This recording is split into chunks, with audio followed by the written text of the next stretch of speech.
This is Single Status.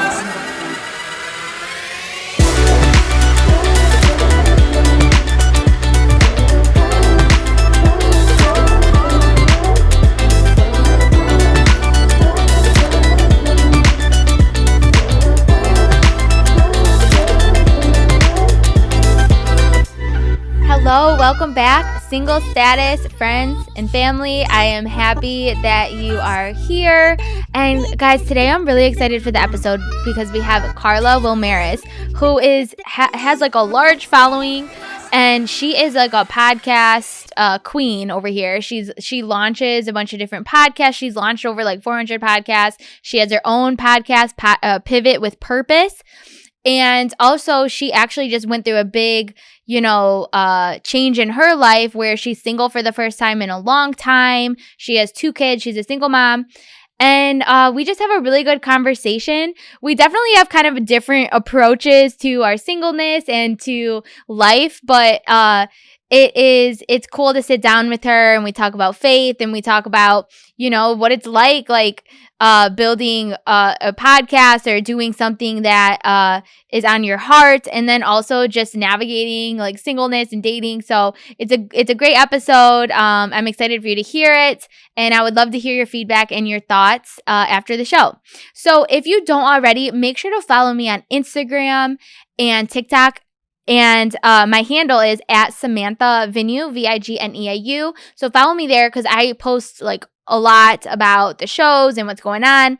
And then if you're on Apple and Spotify, if you could just take a moment, leave a 5-star rating on my page. I would appreciate it so much. And on Apple specifically, you can scroll down and write a review there. I'd love to hear from you. This is how the show reaches more people on the podcast platform, so I'd so much appreciate that.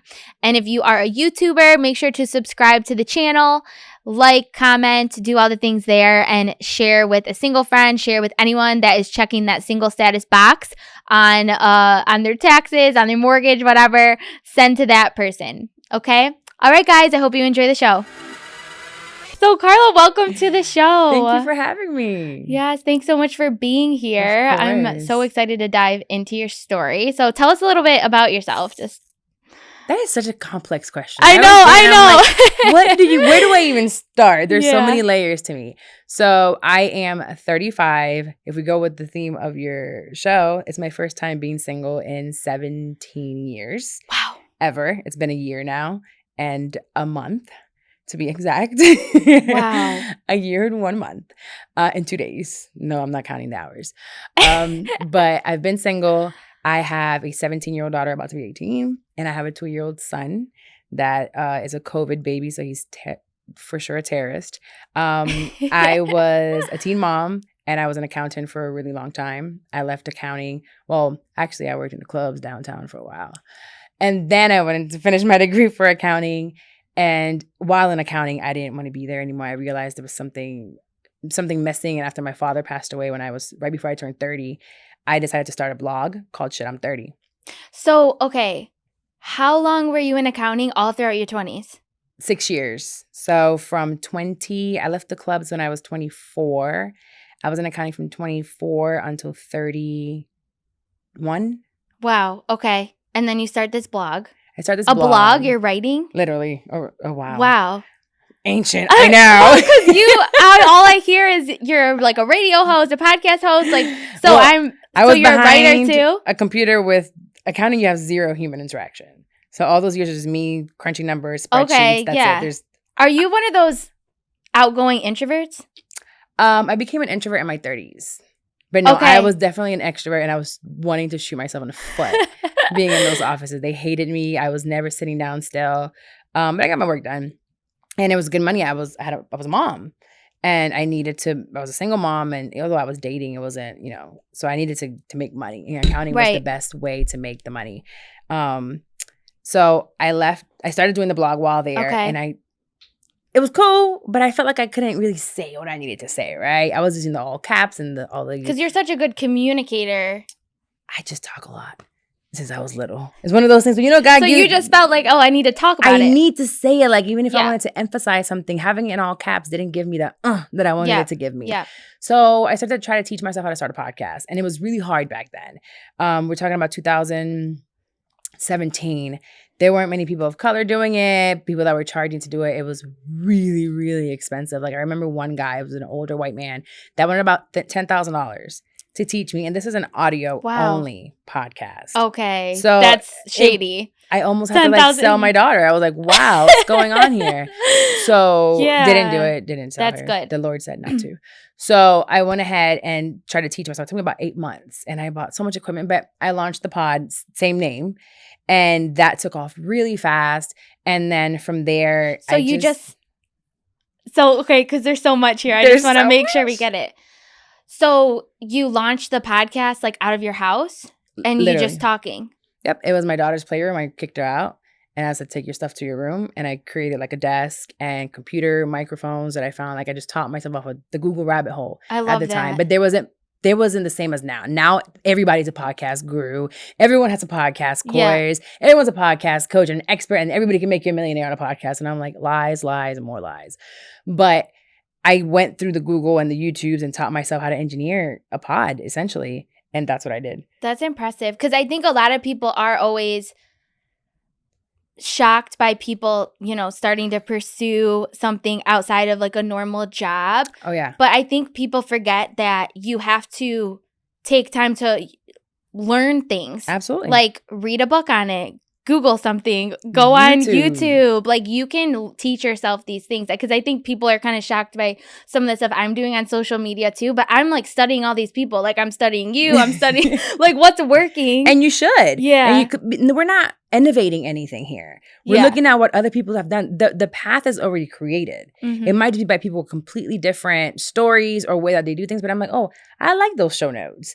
Or, you know what? I like the way they did this editing. Or I like the way they have this segment here. When I add my own experience and my own little sauce, it'll be different. Right. So you have to look at what someone else is doing within your space to see what you should or you shouldn't do. Because even when there's some that are like really crappy. And you look at those and you're like, oh, that's what I don't need to do. Oh, that's what that sounds like as a listener. Because sometimes we don't take ourselves out of being a host or a business owner into being a consumer.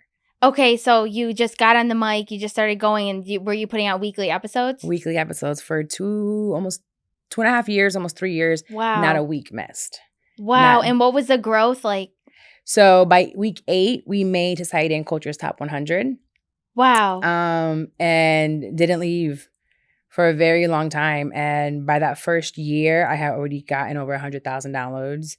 And started monetizing it within month 3. Wow. And by monetizing, I mean I got an affiliate code with Audible and I made like $90 the first month. So it's not like, oh my God, I made a full-time job off of it. No. Yeah. But I started making ways to at least cover the media hosts or at least to cover some new mics, things like that. It's how I started. Yeah. And then I started doing ads on my own and selling it to local people and making money in that way. So how did you juggle the you're working your corporate job, your accounting job, and then doing this? And then starting this podcast, how did you? Doing what most people won't do. And that's, I would wake up at super early 6, take my daughter to school. She was much younger. And you have one child at that point. Time. Yeah. So I would take her to school, go to work, come back home, do homework, dinner. Once that was done, then I would go into the room until midnight, 1 a.m. to learn stuff or record for a very long time. Within 8 months, I quit corporate and went full-time podcasting, and I haven't been back or stripped yet. So I think we're doing all right. That's amazing. That's really incredible. So, okay, let's stick here on this for a minute. So for someone that may be in a job that they're doing because we have to work, we have to make money. We do. But maybe they feel like they're not in the right spot. Because now I guess we can pivot with purpose. And then I want to talk about like relationships and stuff too. But what would be your advice for understanding your purpose or knowing what direction to go in? So I always say, especially in my show, like all the time, when someone says, oh my gosh, follow your purpose, it sounds like such BS. If you don't have never felt that, because that's how I felt. I was always like, these people that are out here talking about purpose are trying to either make money off of me. They're full of it. It just didn't sound real. Like, that's not a thing that's attainable. But it's once you actually are in it. So I felt this very uncomfortable feeling when I was in corporate, and I knew I didn't belong there. But the very first thing I did was save money. I saved a year's worth of expenses before I quit. Mm-hmm. And that's something that's very important. When I tell folks, I didn't just feel this uncomfortable feeling and just jump ship. No, right. I have a kid that I have to feed. So I couldn't do that. I said, okay, well, I'm going to cut off TV. Ever since before that, I cut off TV already to save money on there. I wasn't going out as often. All the activities with her were like the park, places that were, pretty cheap, essentially. I remember Crayola Experience had opened up and they had like $30 like annual passes. Well, we were going to Crayola, making all the Crayolas in the world. We would go to the beach a lot. The beach is free. Yeah. So things like that to save money. And once that money was there, I quit. But I really quit with a strategy, right? I left that summer to New York for 3 months and lived with a friend, paid her $500 a month for a room. It was very strategic. And it was like, I knew that if that year I ran out of money and nothing happened, then I can just go get a job. I have a degree. Right. I can go back, but it's taking that leap of faith, and it's really scary. It's really scary because a lot of us don't want to miss brunch, and we don't want to, not go out shopping, or don't want to not go. I didn't go to Thailand with some friends. I didn't go to Singapore. They went to Mexico. There were all these trips that I didn't go on. Wow. And now I can do them years later. Yeah. But I'm where I want to be now, and I don't have to necessarily ask for PTO. Yep, that's good. It's sacrifice. It's really hard. So let's talk about your pivot with purpose. Yes. So what is the purpose of Pivot with Purpose? Because now you have this really like large following on watching your podcast and everything. And what was the inspiration for Pivot with Purpose? So I had been in a 6-year, I guess this would be this is segue into. Yeah, because I had been in a 6-year relationship. And once I started podcasting, he wasn't a fan. He really was more of a fan of having that corporate, why would you leave corporate? Why would you leave your benefits? Like your safe space. And I'm like, So that's when things started going kind of off for us. Because I'm like, I have these goals and dreams, and you want me to be right here to retire when I'm like 65. I ain't time for that. No. And he was very much a complacent person. And that's when I started outgrowing him. So I go into, as I'm exiting that relationship, there was a friend that I had for a while, and he was in the podcasting space as well, in the entertainment space. We're friends for about a year. And once I'm on the outs of this relationship, we get together. But in us getting together, I really was all into pursuing this. So a year and some change after that, we decided, we're together. We wanted to have kids. And I was the girl that never wanted any more kids. Wow. Like, I was one and done. I'm going to be, when I turn 36, she's going to be 18. I'm going to be in Italy with my tits out. That's what I tell everyone. Like, that's going to be me. And then I meet this guy, and now we're together. It was a very, what I thought, solid foundation of we want a family. And I'm like, you know what? Yes, because I love, and I always wanted my own family. So I started this family, and things, now I moved to New Jersey. Things aren't going the way I expected them. I haven't stopped podcasting. I started a different podcast with him, and I wanted to get back to me. I felt like I was losing myself. But I was already, before him, living in my purpose. I had started Idea to Launch Academy. By that point, I had helped when we started together, about 400 people launch pods. Wow, that's impressive. That's amazing. Thank you. So I was already finding what I loved to do. Like, the podcast helped me figure out that that's what I wanted to do, help people, specifically people of color, launch their own. Yeah. So I was living in that space, but then no longer the show Shit I'm 30 made sense. I was okay in my 30s. I was happy. I didn't want to go back. Actually, I did not want to go back to my 20s. Yeah. That was ratchet. So I don't want to go back. And I was trying to find names, and I was talking a lot about purpose. And during COVID, the word pivot became a thing. And I started feeling it. I'm like, I'm making these changes, from when I was in a relationship back then, but it was a relationship that wasn't going to go anywhere, to like shifting to now wanting a family and getting engaged and having a baby. There's all these shifts and pivots going on. And I just knew that I wanted to do that. Every time I shift, I needed to do it with purpose. I needed to stop making these decisions. Like, I look back that weren't now. Thought out. And I feel like, although I just knew there was no way for anyone to know that the relationship wouldn't last. But sometimes I'm like, if I would have just taken a little more time to figure out if this really was my purpose, maybe I wouldn't. But at the same time, it's like, if it didn't happen, I wouldn't be here today. Right. So I don't regret anything that I did, but it's taught me to just take it a little bit further and taking more time while pivoting. So that's when Pivot with Purpose came back, and I started recording while I was in Jersey, and I was going through a very, very dark time. And I'm doing solos and, here and there, not very consistent. I was still doing the other pod. And finally, one day I decided that it was time for me to go. And I packed up my kids and everything in the house, and I left within 3 days, moved back to Florida. And that's when really I came back here.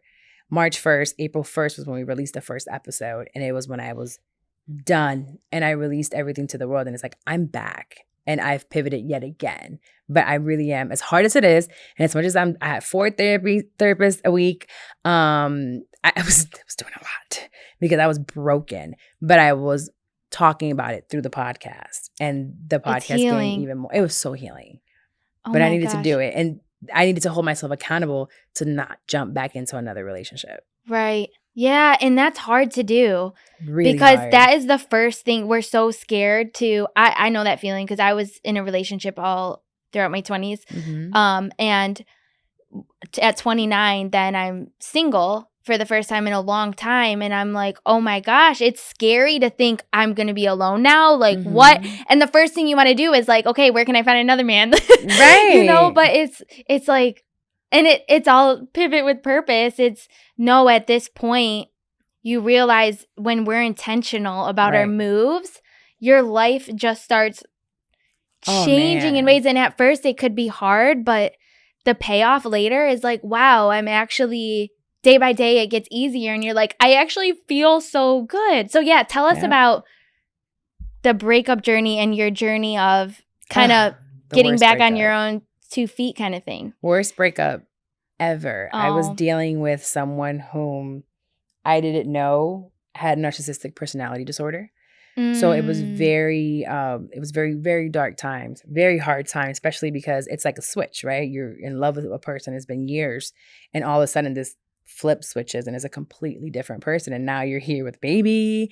Thinking back now, there are things that I could have done differently. Like, yes, we were friends for a year, but we could have dated for longer than a year before I decided to have a child. Yeah. Friendship and dating are 2 very different things, So watching some things a little bit longer, but it was also COVID.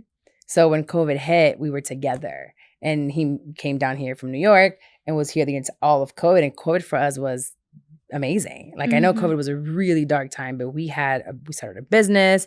We were together all the time. It was great. Like he was amazing for 2 years before I started noticing things. Wow. But that breakup broke me. It left me with no voice. It left me just doubting myself. And I'm like, oh my. So it broke me so bad that I didn't go to anybody else. Usually I would go to someone else, or it was me breaking up with people or just saying like, oh, this it's not serving me anymore, on to the next. This one left me just shattered. And it was like, oh no, now we have to do something because this is going to continue to be a pattern if I don't fix whatever. Like what allowed me to be okay being treated that way? Right. And I had to really ask myself those questions. Why do you still feel these ways? And now there's more of like neurological issues after narcissistic abuse that I have to deal with, and traumas and your body being on fight or flight. But aside from that, it's like, why can't I be alone? Wow. And every day, like you said, it does get easier. It just doesn't feel like it. So I took a lot to journaling. And I've always journaled for about 6 years now on my notes, but journaled a lot. So I could go back and look at it and say, oh, okay, I am better. Because there's days it feels like I'm back there a year ago. Sure. And when I go back and read a journal entry, I'm like, oh no, I'm not that bad. I am better. It's just today's a sucky day. Yeah. Today's just a really shitty day. Right. So because healing takes so long. And it's like you think you're doing better and then all of a sudden you're like, it's the absolute worst. Yeah. I would say 1,000% it's easier to stay toxic and stay broken. Oh yeah. It's easier. You're just never going to get anywhere. And you're never going to reap any benefits, right? Right. You're just going to stay in that hamster wheel of BS with people and different men and different relationships and friendships as well. Because that toxicity goes into family, friendships, romantic relationships. But when you do this work of healing, it's amazing. The things that really you learn about is. yourself, but it's hard. And it hurts. You have to sit in it. You have days where you can't get out the bed, but then you have to get up anyway. Right. You know, it's like, okay, well, I'm just going to stay here all day and not move. No, you have to. It takes a lot of will, and you have to want to do it. You have to want to move because it's so much Yeah. easier to stay down. Yeah. So, and I've been listening to your podcast, and you've been saying that you you took a break. Are you like, you took a break from dating kind of, or you were like, no, I'm not, I'm not. For a little bit, I was like, I want to find me a white boyfriend. But I changed my mind. I was like, we have nothing in common. So I'll go on dating apps and like waste people's time. I've been on 2 dates. One was a psycho stalker, and the other one, he is great. I love him as a friend. He's an amazing guy, but I know that I'm wasting his time, and I'm just not gonna do it. So right now, I don't have time for it. I'm extremely busy with work. My kids doing this alone because now I had a baby who was supposed to be, even if we split, it was supposed to be 50-50, but it's really 100 and 0.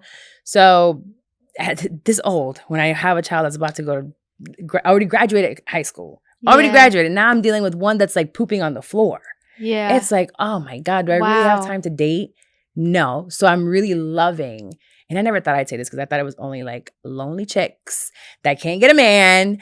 Obviously, something's wrong with you. You like to be single. No, it feels really good to just be okay. Like, I love my bed by myself. I kick my kids out all the time. Get out of my room. I really want my bed by myself, not having to worry about anyone else's feelings, just worrying about me. Yeah, I don't have to check in with anybody in the morning or at night. I can take a nap at 6 o'clock and not worry about, did I miss a phone call? I like this. I like it here a lot. Yeah. I mean, once you start getting used to it, it's amazing. Like, once you hit the point where, because at first, again, it's scary, whatever. And then you hit this point, you're like, wow, this is so nice. You don't have to worry about, and it's like, I know that once I do get in a relationship, I'm going to look back and be like, that was just such a nice time, and I'll probably will miss it. I don't know. I've been thinking about this. I'm like, how am I ever going to date again? Like yesterday or this week, my best friend was fighting with her boyfriend. She's like, I call and looks a little sad. And I'm like, oh no, what's wrong, baby? And she's like, I looked through his phone. I said, oh no. First, I gave her, like, we had the talk or whatever. It wasn't anything like super crazy. Okay. But she was hurt by what she saw, but it wasn't anything like so bad. And she's telling me about like their issues, and I'm giving her, the advice that I can give her from all the years. She is younger. And then I was like, but boy, let me tell you, I'm so happy as you and not me. I'm like, this feels great being on this side. Like, I can hang out with you and you got to go deal with the man, like him coming home. I don't have to deal with any of that anymore. Like, I don't have to go through anyone's phone. I mean, I have to maybe like deal with my ex not showing up or like being overwhelmed with the baby. But there's no more arguing. Like, I don't have to argue. I just don't answer the phone. Dealing with a baby daddy. How is, like, what advice would you have for people kind of going through that? And then also, being a single mom and stuff like that. Is there like any piece of ghetto? But I will say, I'm not the only one. And I know for sure I'm not the only one that has been in a relationship, trusted to have a child with someone, and then it didn't work out. Right. And one of the things that I dealt with the most was shame. I was so ashamed that it just didn't work out like 2 times now. All right, girl, how many more kids? You're not popping out puppies, they're humans. But they are 16 years apart. It didn't work out. But I will tell every woman, have something of your own. If it wasn't because I still had my business, I had whether it's your job, your business, your side hustle, whatever it is, have an emergency fund where if you need to get up and leave, you can get up and leave. That's the only thing I would say. And that's not saying go into the relationship thinking, oh my God, this is not going to work out. Right. Not at all. But it's just, you should always have an emergency fund for something, and that emergency fund for yourself. He needs to have one. You need to have one. And just always know, I remember when we were talking about having this baby, I was like, I wasn't guessing at first. I'm like, I don't want more kids. And I'm talking to my therapist and we're going to therapy to talk about it. What should we do? Continue going forward with this baby or not? And my biggest fear was being a single mom again. And she goes, well, there's more ways than one of becoming a single mom. Like, he could die. And now you're a single mom. And I actually produce a pod. It's called the Fly Widow Podcast. And she lost her husband suddenly with a 5-year-old son, I believe he was at the time. So it's like, it can happen regardless, So if right now I feel happy, and I did 1,000%. I had the most amazing pregnancy. I prayed for that boy. We wanted that boy. Mm-hmm. My intentions were pure. Can't say so much on the other side of, and maybe it might have been, but it was a plot, whatever. I really don't understand it all.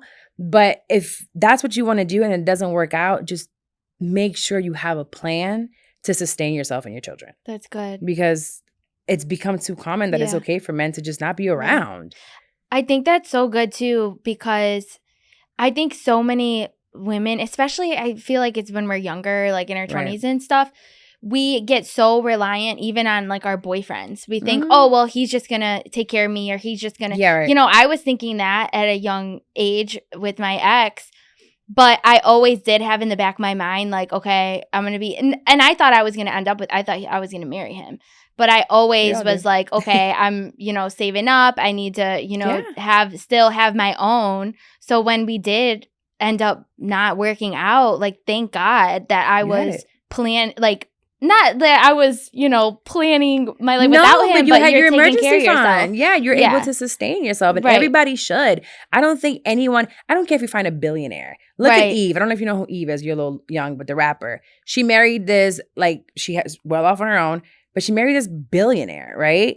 And she still works. And she's still, you can marry, I don't care if you're marrying a billionaire. Yeah. Have your own, you know, have someone that supports your dreams. And that's one thing I will say from the beginning. My ex was extreme. That's what I fell in love with, that he was so supportive of me, right? Equipment I needed, he would get it for me. Like all these things, it's just you get to a point where you grow enough and they're like, all right, calm down. You went too far. Wow. So at the end of the day, just have your own. Yeah. Just have your own, not with the intentions to leave, not with the intentions, but your man does it. And he can up and leave. I think to also add to that, have your own, and also have your own dreams. Yes. Because I think so often women our dreams are tied up with our man. They shouldn't be. I mean, yeah, it'll come whenever.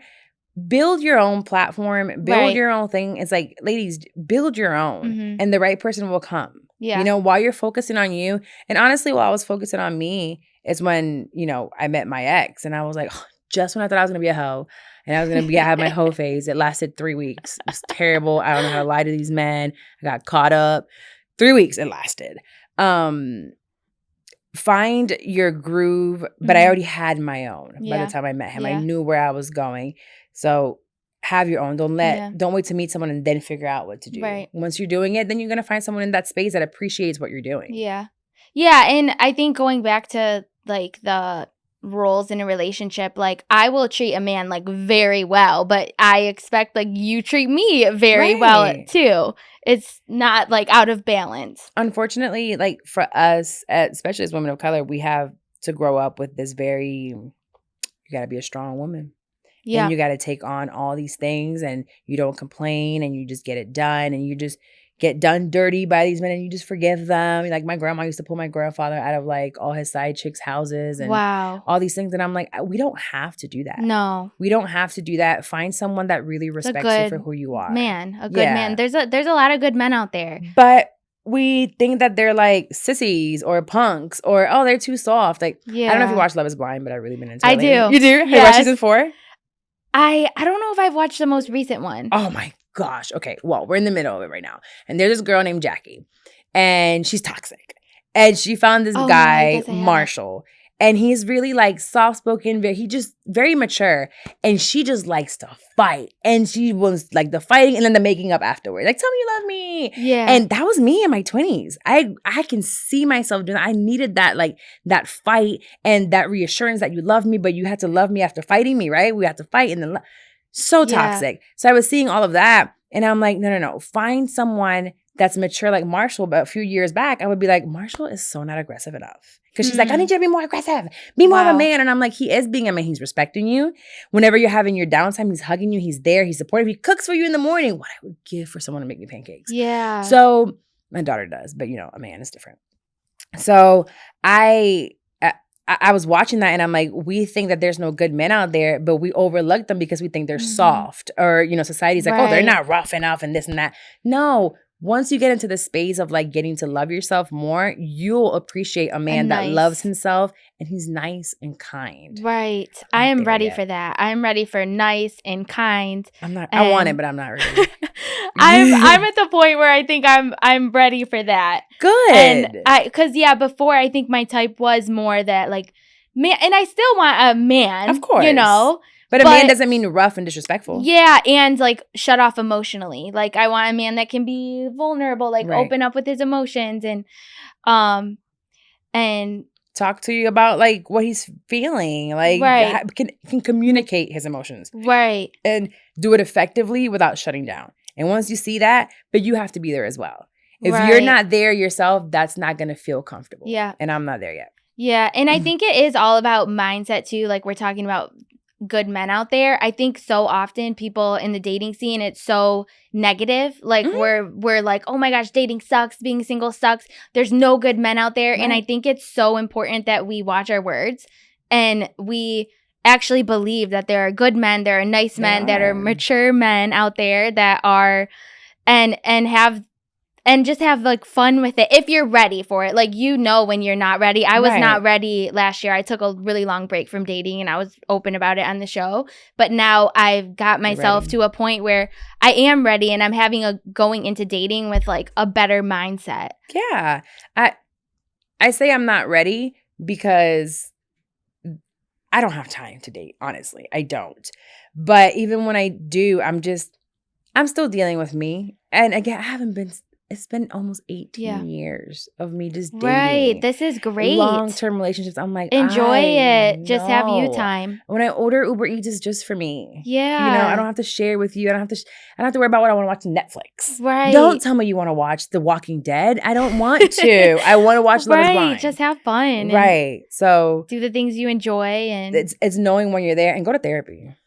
Yes. Please go to therapy. I've been thinking about it. I need to get a therapist because I tried it a couple times, but I didn't like any of the therapists. So therapy is like dating. I didn't find my perfect therapist. She was number 4, the 4th therapist. That was the one that I went with.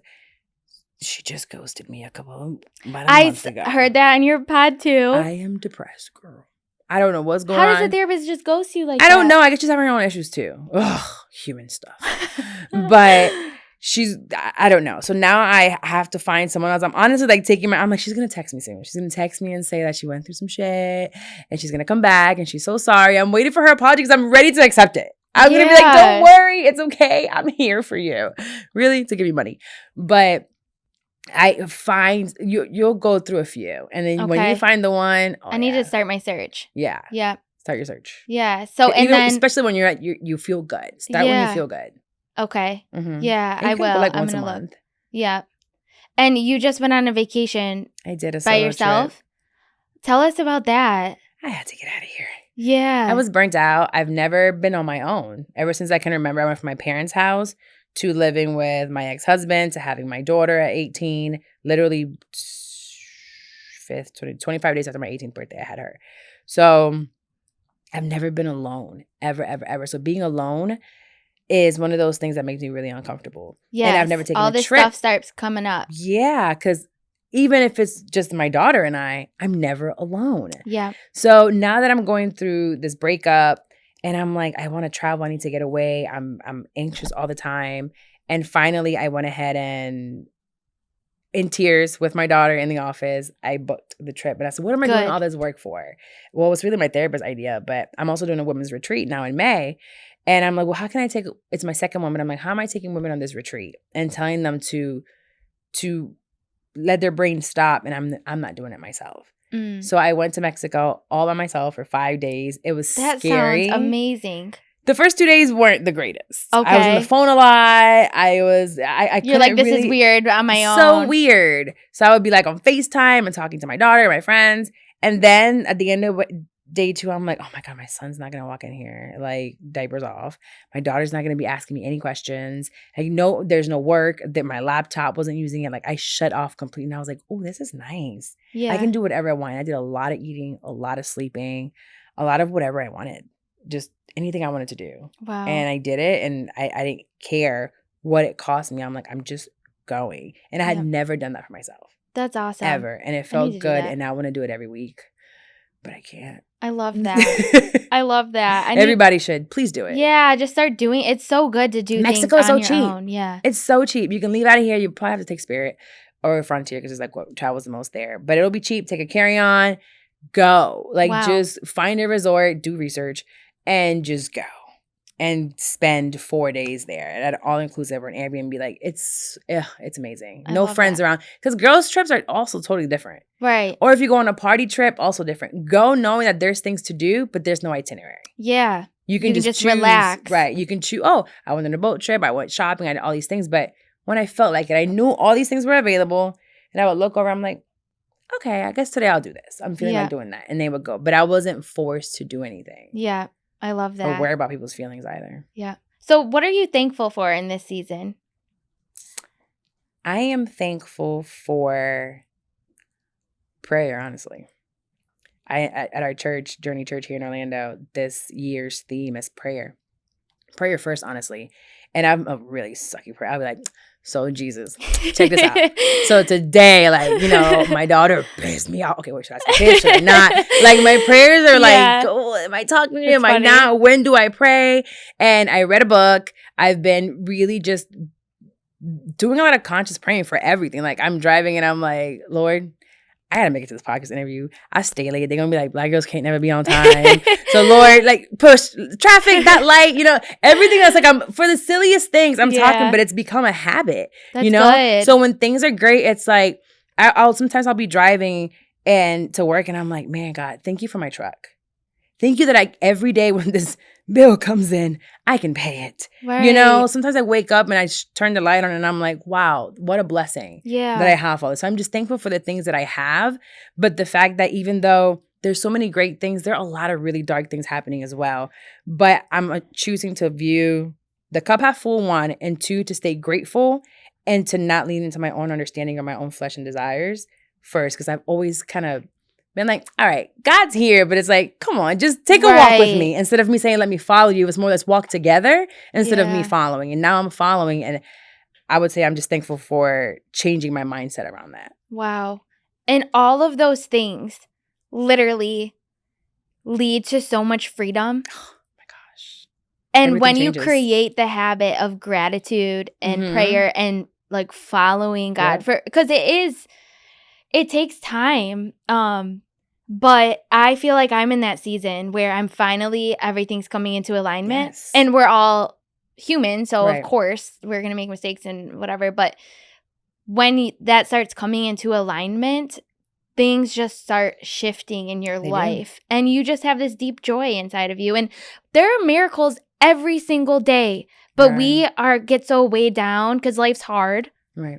But if we just stop to say, like, Lord, thank you for this car. Thank you for the water that I drink, the clean water that I drink. Not everyone has clean water. No, there's thank you for this house, for paying my bills.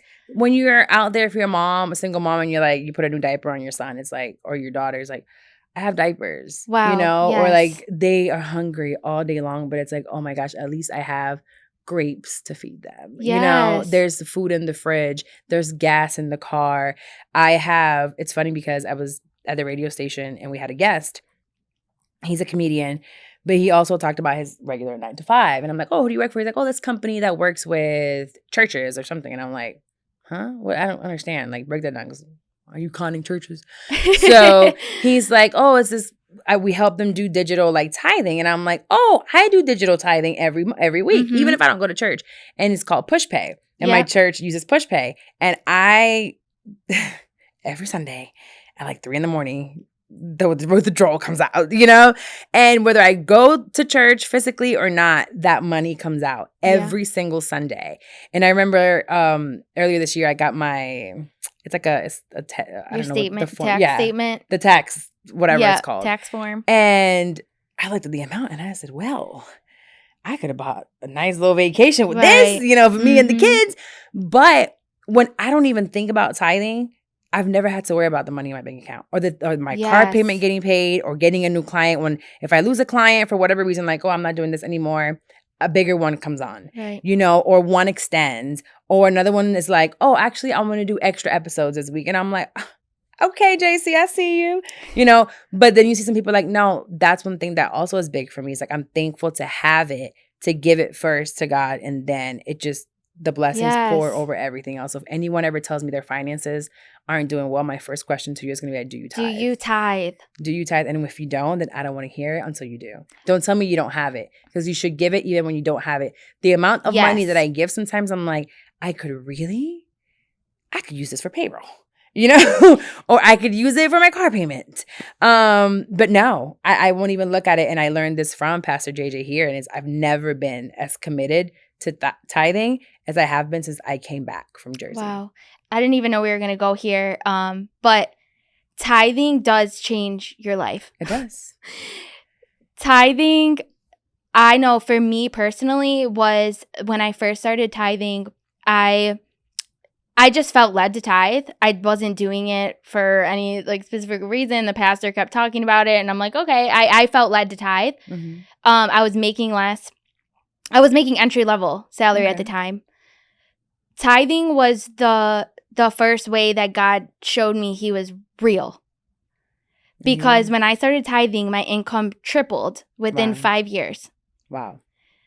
And literally, it makes such a huge difference. You have to believe, you right? have to believe. Tithing takes a tremendous amount of faith. You And could be sacrifice. giving this money to a church that the pastor, or not the pastor, maybe not. Let me not put that on y'all's pastor. But the secretary could be messing with the treasurer.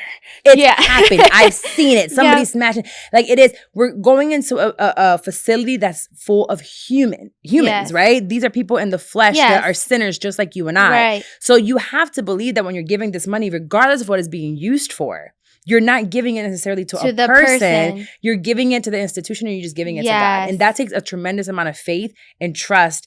And honestly, even if your pastor is caught up, like some of these pastors have caught up cheating or on drugs or whatever it may be, that's not what you were giving it for. Yeah. So don't focus on the people of the church or what you're giving the money for. Yes. It's like, of course, look for a church that tells you like, oh, we've used the money for this or we used the money for that. They should be a little transparent with it. But you're doing it so you and your income will multiply. Yes. So your supply of abundance won't stop. And once you truly, it's like anything that you believe in. Yeah. I feel like even people that aren't Christians, they believe in something a lot, right? And once you put faith and you put that out there, that's what will get back to you. Right. I feel like every faith, which is whether it's Hinduism or Islam or Christianity or whatever it may be, they all have this sense of just being good people. Right. And we all, worship a God. So it's like whatever your religion is, one, let it be rooted on goodness of you as a person. And when you really believe in something, those things will start happening, regardless of what it may be. Yes.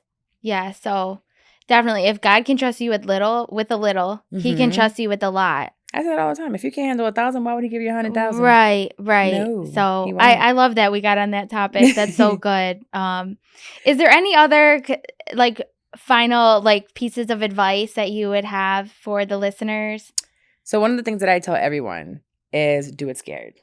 I am in constant fear all the time. Okay, I won't even say that. There's constantly this little devil that's always around of doubt and fear of going towards anything. And I think people always ask me, well, why did you do it? How did you get, you're so strong, or you're so courageous, or you're so this.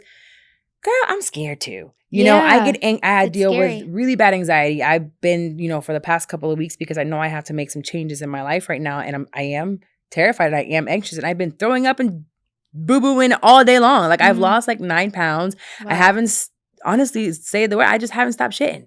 Because my body shuts down. And people are like, are you? Yes, I say it out loud because my body is literally screaming at me. Like this morning, I was throwing up before going to work. Then I'm at work and I'm like, hey, take the break. Gotta go to the bathroom. And some people are like, you have IBS? No. I'm dealing with the fear and the anxiety of doing something, although I'm still going to do it though. So anything that you have to do it scared. Yes. Don't sit in that space, because once you feel uncomfortable, your body will continue screaming at you. So whatever debilitates you, whether you can't get out of bed, or you get depressed, or you get really sick physically like I do, whatever that may be, do it anyway. You're going to feel like you can't go. I've been struggling for the past year working out. And finally last week I went. I hate it. I hate working out. Even when I've been the most fit, I hate working out. And finally I was like, okay, well, I'll just go twice a week. I'll just move it. I don't want to. I don't want to. I'm scared of the pain. I'm scared of the feeling. I'm scared of switching careers or adding clients or selling a new product, but do it anyway. So if anything that you're doing right now you want to do or you want to try, do it even if you're scared. I love that. That's so good. Do it scared. Yes. And if you want to start a podcast, we know who to reach out to. You can reach out to me. Yes, for sure. I definitely help people launch it on their own. We have a production company as well, doing everything virtually. It doesn't matter where you live. And I, team up with a lot of different production people we get it done for you, however it is that you need to get it done. And I love, the launch process of it and then saying, you can take it on your own or I can help you keep going. But podcasting is definitely my jam. It's awesome. I like it. So where can people find you?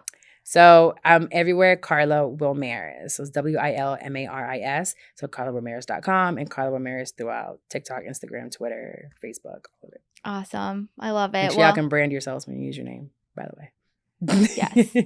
What was that? Wait, say that again. Make sure you can brand yourself as I'm Carla Wilmaris all the way around. Some people have the website is one name, each TikTok is one, Instagram is another, Twitter is another. I'm like, how am I gonna find you? Yes, we need consistency and simplicity.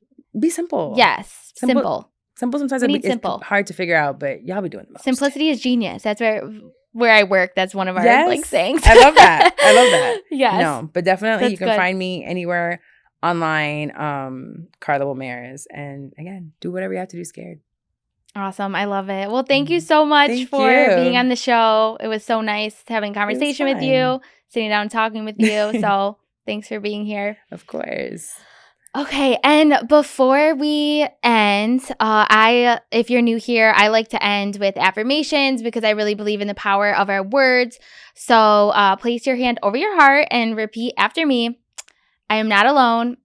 I am loved and cherished by the Father, and I am exactly where I'm supposed to be. Okay, guys, I really hope you enjoyed the conversation today. If you don't already, make sure to follow me on Instagram at Samantha Vigneault, Vigneau. Same name on TikTok if you want to follow me there too. And also, if you are listening on Apple and Spotify, make sure to leave me a rating. I would really appreciate it. And on Apple, if you scroll down on my page, if you could write a review, I would just love to hear what you think about the show. And on YouTube, definitely subscribe, follow, comment, share, do all the things, share with a friend. All right, guys. See you next time.